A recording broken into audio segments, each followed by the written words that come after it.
و الله به پیامبر میگوید ولقد نعلم انک یضیق صدرک بما یقولون. ما در حقیقت میدانیم ای محمد قلب تو رو تنگ میکند، غمت میدهد آن چیزی که مشرکین و کفار دشمنان اسلام درباره تو میگویند. ما این رو میدانیم که قلب تو از این آزار مییابد.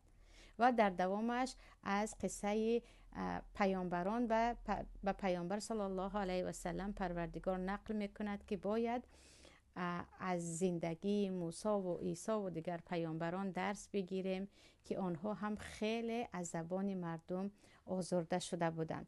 و وقتی ما میگوییم زبان مردم اساساً همون اطرافیان خودمان، برادران خودمان، شناسهای خودمان است و بعداً دیگر و دیگر مردم ها. ولی عزیزان در این مسئله، یعنی در مسئله این که چگونه رها شوم از گپ مردم، چی کار کنم که مردم پشت سر من، چی نزدیکانم باشن چی دوران، حرفی بد نزنن، از این راهی نجات نیست.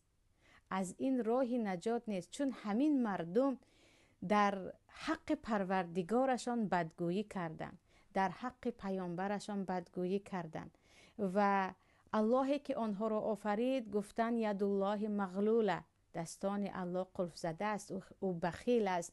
یا گفتن اتخذ الله ولده، پروردگار به خود فرزند قرار داد، که پیامبر صلی الله علیه و سلم میگن هیچ کسی صابرتر از الله نیست به اذیت مردم، که مردم به او تهمت میزنند که فرزند دارد، باز الله به آنها رزق میدهد، باز الله به آنها در این دنیایش زمینش به گفت خودمان جای میدهد. یعنی مردمی که به خالقشان تهمت زدن، مردمی که در وقتش پیامبر را دروغگو گفتن، جادوگر گفتن، دیوانه گفتن، البته که در حق من و شما هم چیزی میگوین.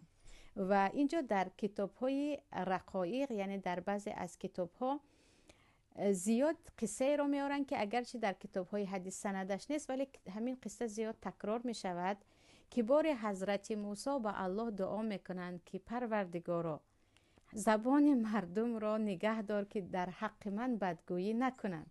الله میگوید ای موسی من این را در حق خودم نکردم، یعنی من زبان مردم را، یعنی الله میتواند که زبان مردم را بسته کند و در حق الله کسی چیزی نگوید، اما الله این را به حالشان مانده است، اون هم برای امتحان مردم. الله میگه من این کار را در حق خود نکردم، مردم درباره من هم هرچی میگویند در حق تو هم کرده نمیتوانم.